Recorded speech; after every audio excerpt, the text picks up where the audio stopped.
सेन नाई, मैंने शायद पहले कभी सुनाया होगा। भगवान नाई का वेश बनाते, सेन भक्त हुए नाई जाति के थे, हजामत बनाया करते थे। रीवा नरेश जो मध्य प्रदेश का रीवा राज्य है, वहाँ रहते थे। रीवा नरेश की हजामत बनाने रोज जाया करते थे।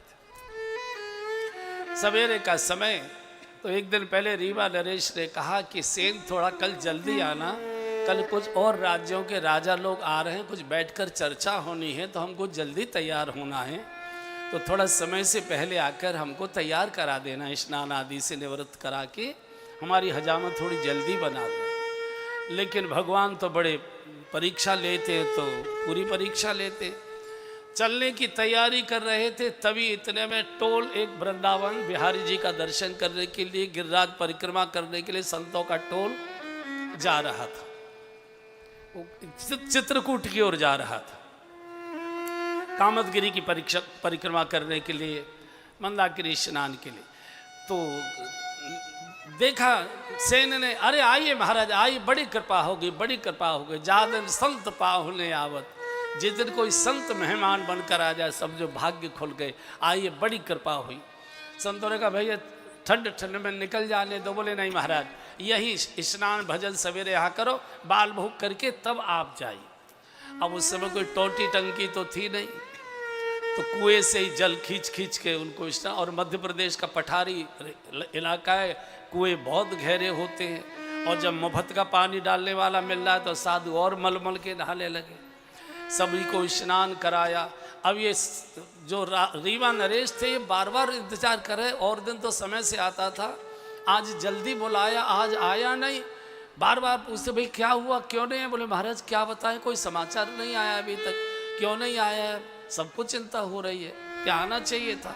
रीवा नरेश का टाइम निकला जा रहा है, क्रोध कर रहे हैं, आज ही जल्दी तैयार होना था, मूर्ख ने आज ही देर कर दी। और वो संतों की सेवा में लग गए। फिर पत्नी से कहा कि सूजी का हलवा बना, जल्दी से पोहा बना, ये बना वो बना, संतों की सेवा में लगे।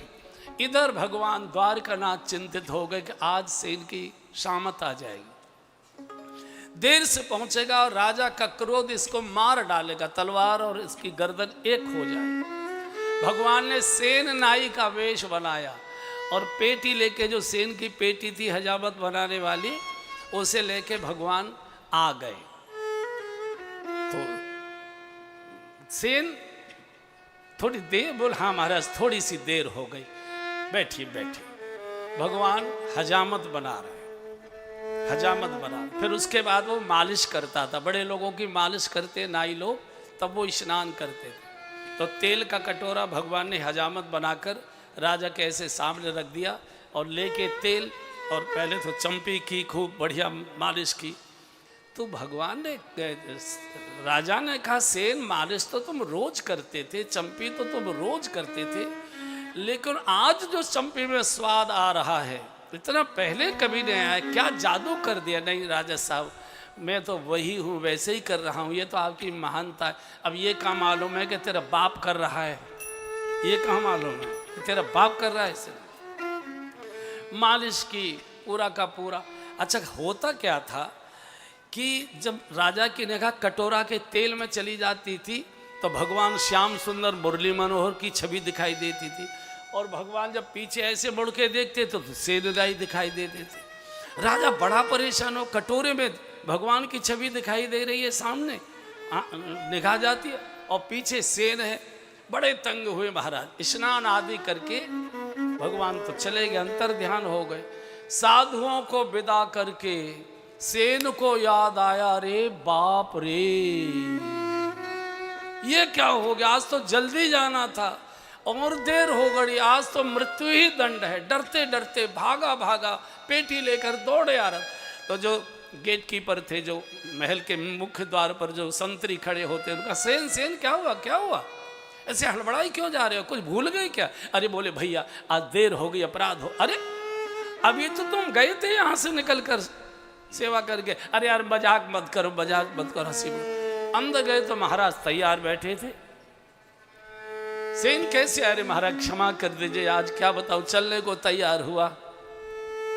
साधु आ गए उनकी सेवा में, भूल गया महाराज आज ही आपने जल्दी बुलाया था, आज ही देर हो गई महाराज, क्षमा कर दी। अरे क्या बात करते हो, तुम ही तो अभी मुझे स्नान करा के गए हो, मालिश करके गए हो, हजामत बना, और इतना स्वाद, इतनी राहत, इतना आनंद तो मुझे कभी नहीं आया। मेरे शरीर के कण कण के दर्द को, थकान को तूने दूर कर। नहीं महाराज साहब ऐसा मत बोलिए, माफ़ कर दीजिए। अरे भाई कैसी बात करते हो तुम, अभी तो तुम गए हो करके, ये क्या बोलते हो? नहीं महाराज मैं नहीं था। तो भगवान ने दूर से इशारा कर दिया, अपनी एक झांकी दे दी, सेन चिंता मत करो, चिंता मत करो, मैं आया था। और जैसे सेन ने भगवान का वो छवि देखी, एकदम चरणों में गिर पड़े राजा के, और वो जो हजामत बनाने वाली पेटी थी चरणों में रख दी। राजन बड़े भाग्यशाली, जीवन हमारा निकल गया गुणगान करते करते, भजन करते, दर्शन भगवान के आपको हो गए। ये मैं नहीं आया था, भगवान द्वारकानाथ मेरा वेश बनाकर आपकी सेवा करने के लिए आए।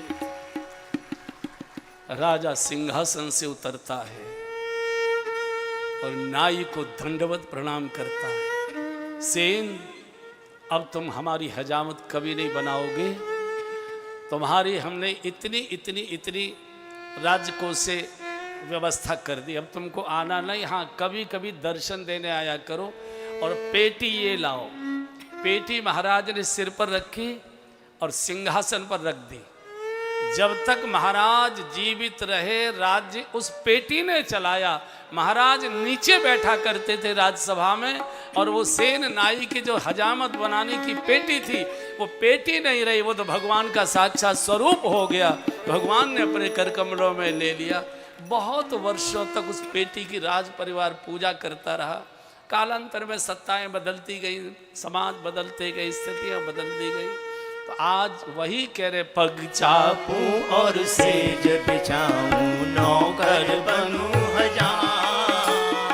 पग चापूं और सेज बिछाऊं, नौकर बनूं हजार। हाँकूं बैल बनूं गढ़वारो, बिन तन निखारत वार। अलख की लखता बनी, मैं तो हूँ सूर ने गाया है छोटा पद, 2 लाइन का, एक बार गा लीजिए। कोई घन श्याम सा नहीं देखा, कोई घन श्याम सा नहीं देखा। जो भी देखा वो बेवफा देखा, जो भी देखा वो बेवफा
ताकत थी दुशासन में, पसीना छोड़ गया, नग्न नहीं कर पाया।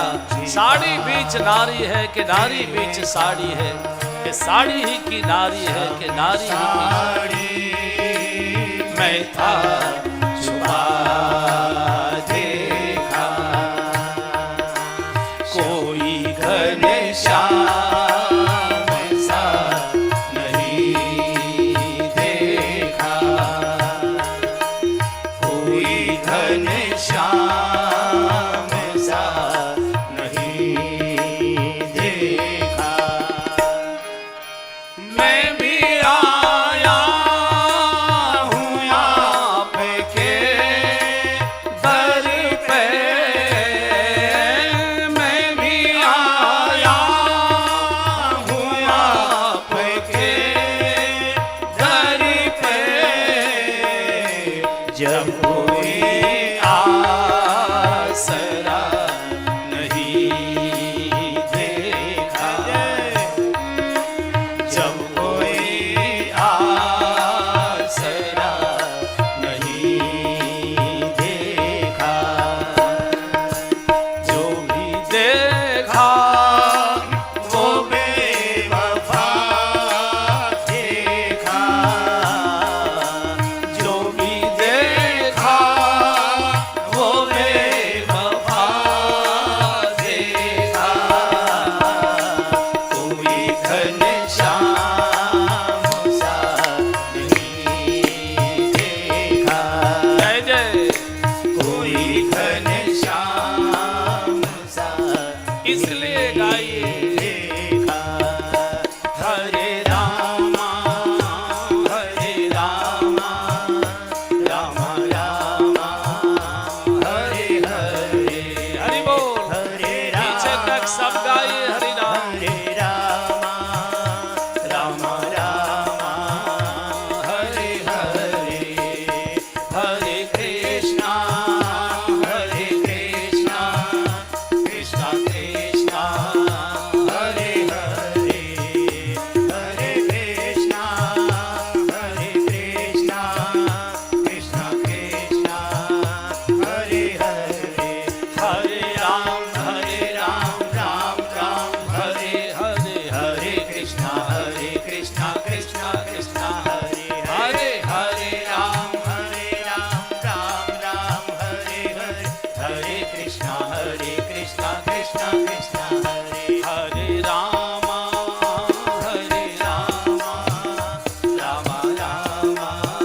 हरे हरे, हरे रामा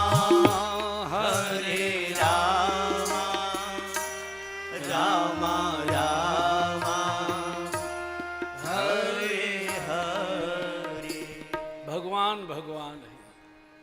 छोटे से छोटा काम करने में, भक्त की सेवा करने में उनको कोई अंतर नहीं पड़ता, कोई अंतर नहीं पड़ता। एक बार सुनैना जी ने जनक जी महाराज से पूछा, महाराज आप इतने बड़े ज्ञानी हैं, जासु ज्ञान रवि भवन शिनाशा, परमहंस अवस्था का जीवन जीने वाले सुखदेव महाराज भी आपसे अपने शंकाओं का समाधान करने आते हैं। प्रयाग से चलकर पैदल भरद्वाज ऋषि महीनों पहले से समय मांगते हैं कि हमको कुछ शास्त्रों की चर्चा करनी है, कुछ शंकाओं का समाधान कराना है हमको आपसे। तो ऐसे आप बड़े बड़े संतों की शंकाओं का समाधान करते हैं। मेरी एक शंका है। क्या है देवी? बोले मैं राम के बारे में जानती हूँ कि ब्रह्म के अवतार हैं, भगवान विष्णु के अवतार हैं। मैं लक्ष्मण जी के बारे में भी जानती हूँ कि ये शेषनाग के अवतार हैं।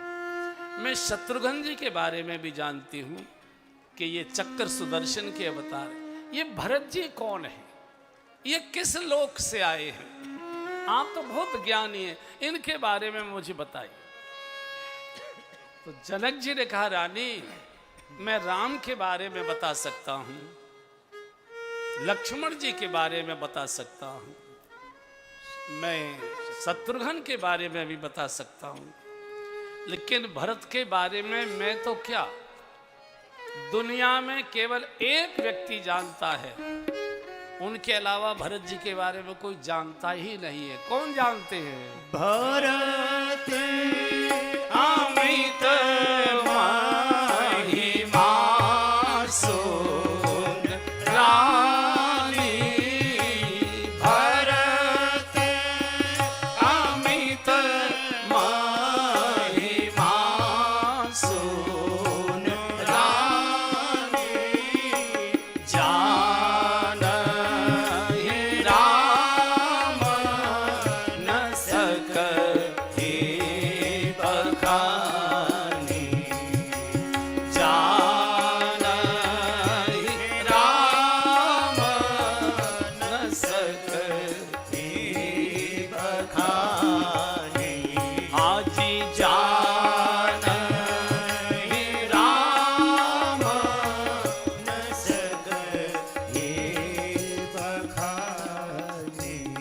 भरत की महिमा इतनी गूढ़ गंभीर है। भरत महामहिमा सुन रानी, केवल एक राम जानते हैं। जाने राम, लेकिन वर्णन बखान वो भी नहीं कर पाएंगे, मौन हो जाएंगे। तो सुनैना जी को बड़ा आश्चर्य हुआ कि ऐसी क्या महिमा है कि भगवान मेरे पतिदेव तो इतने बड़े ज्ञानी हैं। जास ज्ञान रवि भवन निशिनाशा, वचन किरण मूल कमल विकासा। बड़े बड़े ऋषि मुनियों की शंकाओं का समाधान चुटकी में कर देते, और कह रहे राम भी बोल नहीं पाएंगे, ऐसी क्या बात है। तो जब जनकपुर का पूरा समाज चित्रकूट आया, भरत जी जब पहुंचे तो उसके 2 दिन बाद जनक जी का परिवार आ गया। एक रात सुनैना जी शिष्टाचार के नाते कौशल्या जी के शिविर में कौशल्या माँ से मिलने गई। तो आओ भगत हुई, कुशल क्षेम की बातें हुई, कैसा है परिवार, कैसे सब तबीयत वगैरह कैसी है, बहुत सी बातें हुई। तो सुनैना जी को याद थी जनक जी की बात कि कोई राम के अतिरिक्त कोई जानता नहीं है। तो सुनैना जी ने कौशल्या जी से पूछा कि माँ, आपने तो राम जी को गोद में खिलाया है, आपने तो अपने हृदय का अमृत उनको दूध के रूप में पिलाया है, और बच्चे के स्वभाव और गुण दोष के बारे में माँ से ज़्यादा कोई जानता नहीं है, क्योंकि माँ तो हर समय उसे गोद में लेती है।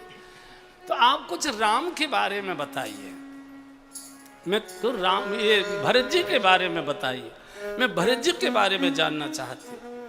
तो कौशल्या जी ने कहा कि महारानी जो ज़्यादा तो मुझे भी मालूम नहीं है, भरत इतना गूढ़ गंभीर है कि ज़्यादा तो मुझे भी मालूम नहीं, लेकिन हाँ कभी कभी रात्रि को जब मैं महाराज की चरण सेवा करती थी, देखिए महारानी भी अपने पति की चरण सेवा करती थी। आज की कोई बात मैं बोलूँगा नहीं। तो चरण दबाते दबाते महाराज लेटे लेटे कुछ कथाएं सुनाया करते थे। तो उन्होंने कई बार मुझे सतर्क किया था, कौशल्या महारानी जी, राम को अपना बेटा मान लेना, लक्ष्मण को अपना बेटा मान लेना, शत्रुघ्न को अपना बेटा मान लेना, लेकिन कभी भरत को अपना बेटा कहने की हिम्मत मत कर देना। भरत हमारा बेटा नहीं है। तो मैंने पूछा भरत बेटा नहीं है तो कौन है?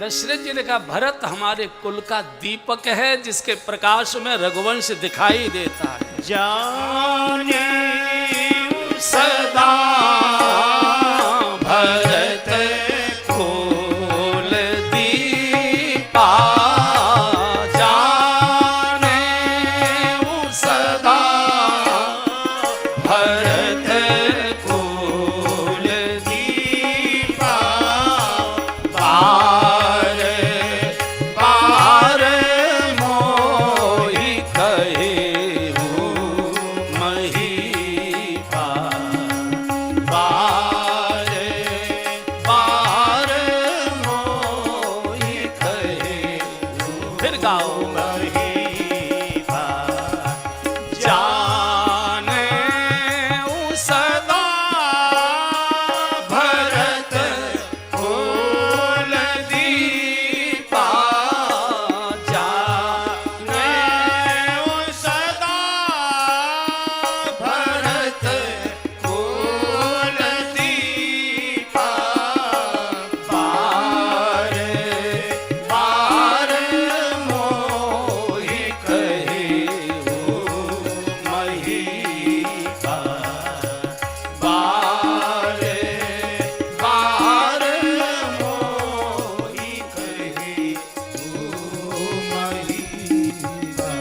एक बार नहीं, उन्होंने कितनी बार मुझे चेतावनी दी थी, समझाया था, रानी राम को बेटा कहने की हिम्मत कर लेना, लक्ष्मण को बेटा कहने की हिम्मत कर लेना, शत्रुघ्न को भी बेटा बोल देना, लेकिन भरत को बेटा कहने की गलती मत करना। ये हमारे कुल का दीपक है, जिसके प्रकाश में हमारा रघुवंश दिखाई देता है। जाने सदा भरत कुल दीपा, बार बार वो कहे। एक बार जब लक्ष्मण जी ने कुछ हल्के शब्द बोले थे भरत जी के बारे में कि केकई का लड़का है, विषबेल अमृत फल नहीं दे सकती, माँ भी जहरीली है, जहरीले गर्भ से आया है, स्वयं भी जहरीला है, तो भगवान ने दोनों हाथों से लक्ष्मण जी का मुंह बंद कर दिया। लखन बोलना नहीं, बोलना नहीं, मैं सहन नहीं कर पाऊंगा। तुझे मालूम है मेरा तेरा जन्म तो बार बार होता है, बार बार हुआ है, बार बार होगा। संभवामी युगे युगे, हम और तुम तो हर युग में आते हैं, लेकिन मेरा भैया भरत तो चारों युगों में केवल एक बार त्रेता में ही आता है, वो कभी आता ही नहीं है, वो तो कृपा करने आया करता है। जाने सदा भरत कुल दीपा, बार बार मोहि कहे।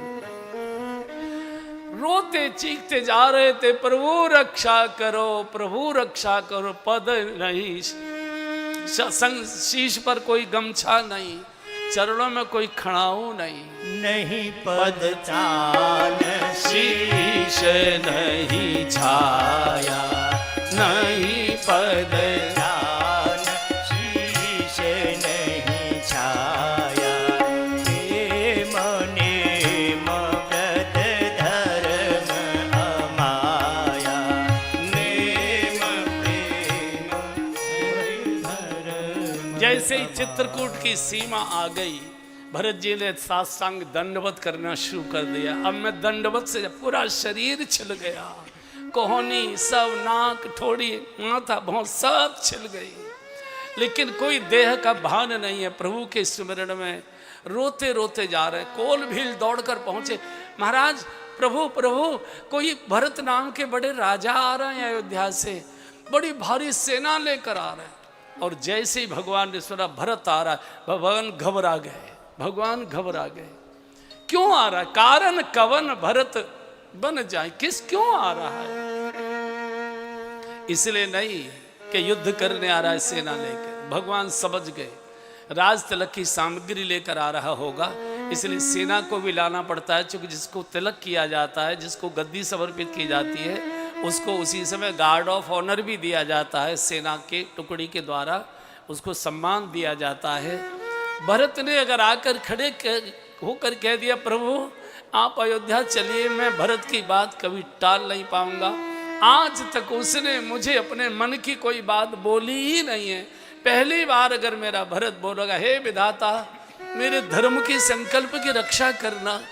तो भगवान को जब चिंतातुर देखा तो लक्ष्मण जी को लगा कि भरत जो है गड़बड़ करने आ रहा है, भगवान घबरा गए। लक्ष्मण जी ने कहा, प्रभु मैंने सुमित्रा माँ का दूध पिया है, एक नहीं 1000 भरत आ जाएं, मार मार कर पृथ्वी पर बिछा दूंगा। अब कल्पना करो, जिन भरत जी का नाम सुनते ही प्रभु रो पड़ते हो, उनके भरत को कोई मारने की बात बोले, कैसे प्रभु ने सहन किया होगा। लेकिन भगवान जानते, लखन भी दुलारा है, परिवार छोड़कर दिन रात मेरी सेवा में लगा है। एकदम भगवान ने मुंह पकड़कर धीरे से, जैसे दुलार से माँ बच्चे का, ऐसे दोनों मुंह पकड़कर पुचकारती है, लखन ये बात मत बोलो, ये बात मत बोलो, तुमको अपराध लगेगा।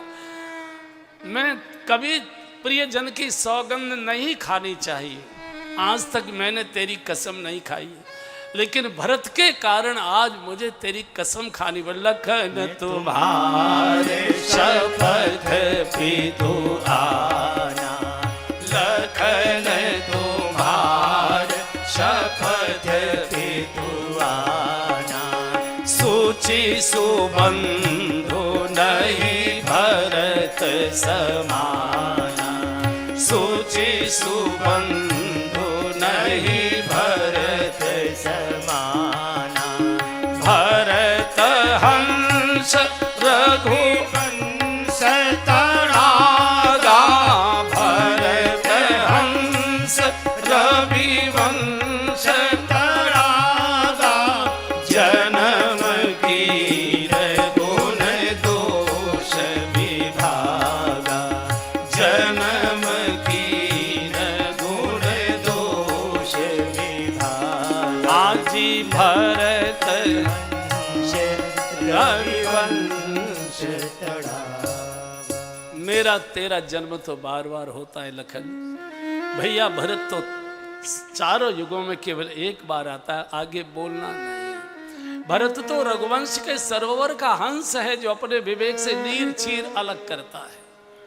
इतने में तो पछाड़ खाते खाते भगवान दौड़ पड़े भरत को देख के, उठे राम सुनी प्रेम अधीरा, उठे राम सुनी प्रेम अधीरा, कहूँ पट कहूँ निशंग धनु तीरा, कहूँ पट कहूँ निशंग धनु तीरा। भगवान अधीर होकर दौड़े, पटका गिर गया, तरकश गिर गया, धनुष गिरे, बाण गिर गए। एक साधु के सामने तो निशस्त्र ही जाना चाहिए, बिल्कुल ऐसे बरवस लिए उठाए और लाए, कृपा निधान भरत जी धरती पे पड़े। भगवान ने जबरदस्ती उठा लिया, हृदय से लगा लिया, सिर पर हाथ फेरा, भरत क्या कर डाला तूने। इधर लक्ष्मण जी ने प्रणाम किया, माँ जानकी जी के चरणों में शीश रखकर भरत बहुत रोए, बहुत रोए, जैसे माँ दुलार करती है। माँ ने अपनी साड़ी के पल्ले से भरत जी का पसीना पोंछा, आसन पर बिठाया है। इतने में दूसरा समाचार आ गया, पूरे परिवार समाज सहित महाराज जनक जी का भी शुभागमन हो रहा है। भगवान घबरा गए, हे भगवान क्या करें। गुरुदेव वशिष्ठ गुरु माताएं सब आज चित्रकूट में आ गए, कोल भीलों को लगा के प्रभु के परिवारी जन आए हैं। कंद मूल पल भर भर दोना, चले रंक जन लूटन सोना। सब टोकरी भर भर कर कंदमूल फल ऐसे ला रहे जैसे भिखारियों को ये पता लग जाए उस चौराहे पर माल लुटाया जा रहा है, जैसे वे दौड़ दौड़ कर आते हैं। हमारे पास तो कुछ है नहीं, हम तो लैन बासन बसन चुराई, पाप करत वासर जाही। हम तो पेट भर के कभी भोजन नहीं मिला, पूरे शरीर पर हम कभी कपड़े नहीं पहन पाए। जब से राम का शुभागमन चित्रकूट में हुआ है तब से हमारे भी दिन उजाले जैसे हो गए। हमारे इस प्रसाद को आप स्वीकार करें, और तो हमारे पास कुछ है नहीं। नागर कितने गदगद हो गए, कितने प्रेम भाव में डूबे हुए हैं। ये बैठकें होती हैं। भरत जी ने कह दिया, कानन करो जन्म भरे बासु। जनक जी ने जब अपनी बिटिया को देखा, किसी भी पिता को सबसे बड़ी पीड़ा तब होती है जब वो ये अपने कानों से सुनता है किसी के द्वारा कि आपकी बेटी ससुराल में बहुत दुख पा रही है, बहुत कष्ट पा रही है, ससुराल के लोग बहुत पीड़ा दे रहे हैं, बहुत रुला रहे हैं। बाप बहुत रोता है बेटी की पीड़ा। बेटे की मृत्यु पर पिता नहीं रोता, लेकिन बेटी की विदाई पर बाप रोया करता है। बहुत लाडली होती है बेटी, जो कि सारे परिवार का पालन पिता करता है और पिता का पालन उसकी बिटिया करती है हमेशा। बाप अपने मन की बात पत्नी को नहीं कहेगा, बेटे को नहीं कहेगा, किसी को नहीं, बेटी को बताता है, बेटी को बता। और पिता के सुस्त चेहरे को बिटिया देखती है, माँ से जाकर चौके में बोलती है, माँ माँ बाबूजी ने आज चाय भी नहीं पी है, बात नहीं करे, माँ बहुत सुस्त बैठे, दे पूछो तो सही क्या है। चूंकि ये जो माँ का शब्द है, माँ का शब्द ये माँ के कारण नहीं है, माँ का शब्द पिताजी के कारण है। जब तक बेटी का पिता जीवित रहता है तब तक बेटी सीना तान कर अधिकार पूर्वक मायके में जा सकती है, आ सकती है। पिता की मृत्यु के बाद माँ भैया और भाभी के अधीन हो जाती है, फिर माँ का भैया भाभी की निगाहों से मिलता है, अधिकार से नहीं मिलता। भैया भाभी चाहेंगे तभी मायके में आप आ जा सकते हैं। तो पिता पिता हुआ करता है। बिटिया को छाती से लगाकर क्या सुंदर बोले जनक जी, पुत्र पवित्र किए कुल दो, पुत्री पवित्र किए कुल दो, सुजस धवल जग कह सबको, सुजस धवल जग कह सबको, जीते सुर सर कीरति सर तोरी, जीते सुर सर कीरति सर तोरी, गवन कीन विधि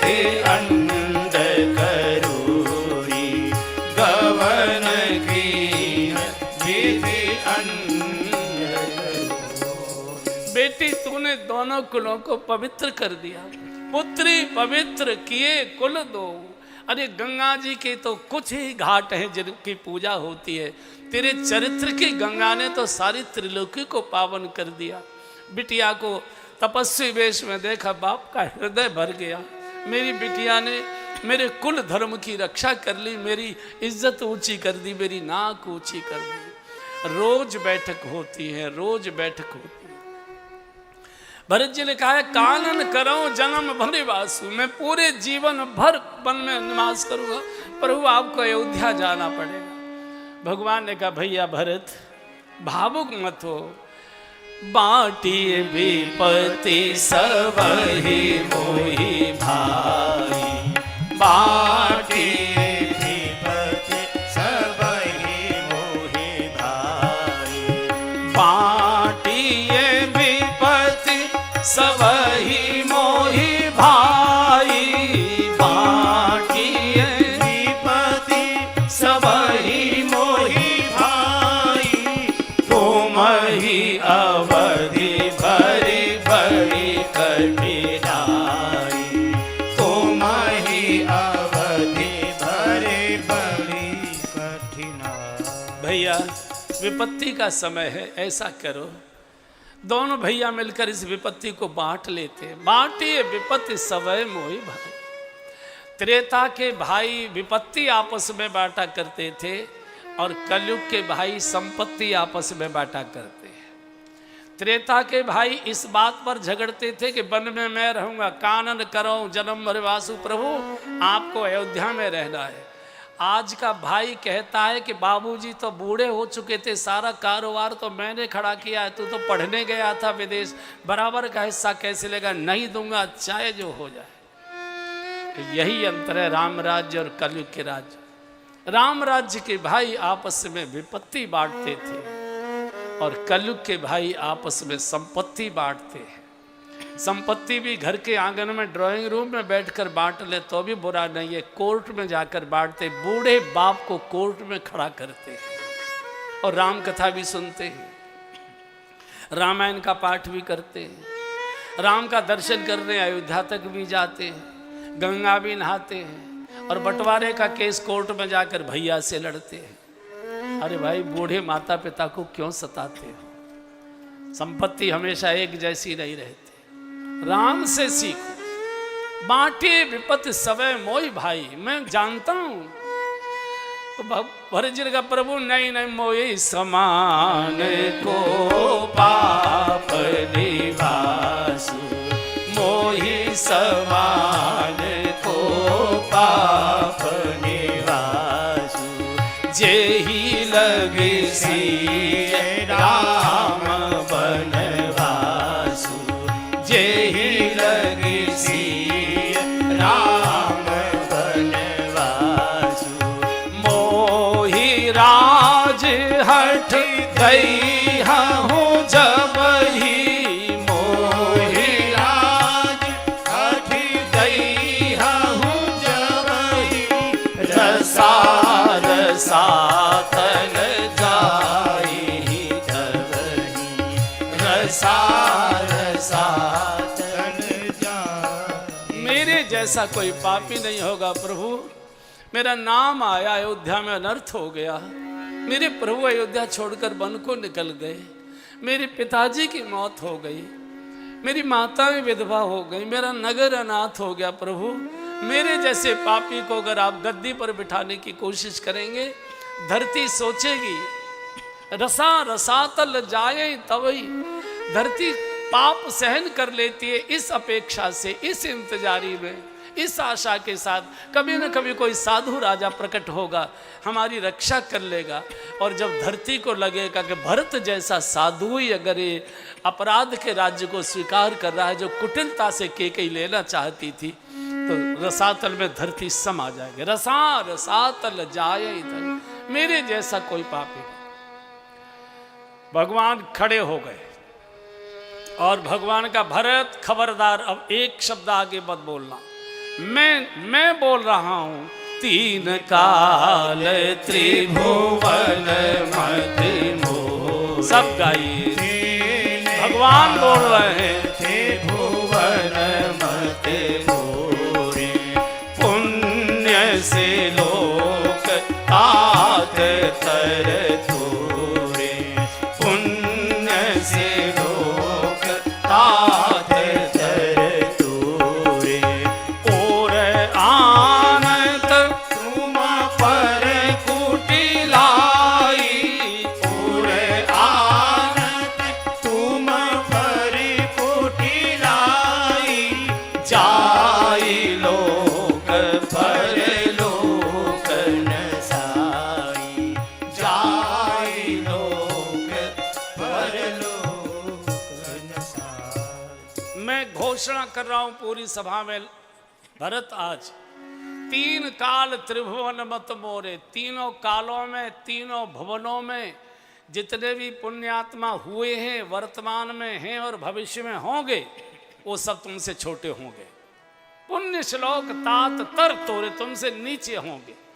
और तुम्हारे प्रति किसी के मन में जरा सा भी कुटिल भाव आ गया, उसका इहलोक भी नष्ट हो जाएगा और परलोक भी नष्ट हो जाएगा। तो सबसे ज्यादा घबरा गया गुह। गुह घबरा गया, बोला मेरा तो लोक भी गया और परलोक भी गया। और लक्ष्मण जी घबरा गए कि मेरा तो इहलोक भी गया और पर। गुह ने भी यही बात बोली थी कि कहीं का लड़का है विश्वेल अमृत, और लक्ष्मण जी ने भी कहा था कि मार डालूंगा, जिंदा नहीं छोड़ूंगा, केकई के गर्भ से आया है, कुटिल है। दोनों के जब चेहरे उतरे तो भगवान ने कनखियों से देखा कि लखन को भी पसीना आ रहा है, घबराहट पर गोह को भी आ रहा है। तो भरत जी ने फिर पूछ लिया, भगवान एक बात बताइए, मान लीजिए किसी के मन में मेरे प्रति कुटिल भाव आ भी जाए तो उसका कोई उपचार भी है कि नहीं है, या उसे भोगना ही पड़ेगा? भगवान ने कहा है, उपचार है। क्या उपचार है? दोनों के लिए भरत जी साधु है ना, हृदय पिघल गया, दोनों को उपचार देना चाहते। जिसने भगवान की सेवा की थी वो गोह का भी सत्यानाश होगा, और जो लखन पूरा जीवन लगाए भगवान की सेवा में, इसका भी सत्यानाश होगा, और मेरे कारण। तो जब भरत जी ने कहा कि इसका उपचार बताइए, तो भगवान खड़े होकर उपचार बताते, मिटी ही पाप प्रपंच सब और अखिल अमंगल भार, लोक सुजस परलोक सुख, भैया सुमिरत नाम तुम्हार। जिसके मन में तेरे प्रति कुटिल भाव आ गया, उसको मेरे नाम का जप कल्याण नहीं करेगा, उसे तेरे नाम का जप करना पड़ेगा। जो भरत का जप करेगा वो पाप से मुक्त हो जाएगा, ये मैं घोषणा कर रहा हूं। तो भरत जी ने कहा ठीक है प्रभु, अब मुझे कोई सहारा तो दीजिए, 14 वर्ष में कैसे जीवित रहो, कुछ अवलंब तो दीजिए। तुरंत भगवान ने अपनी पादुका दे, प्रभु करी कृपा पावरे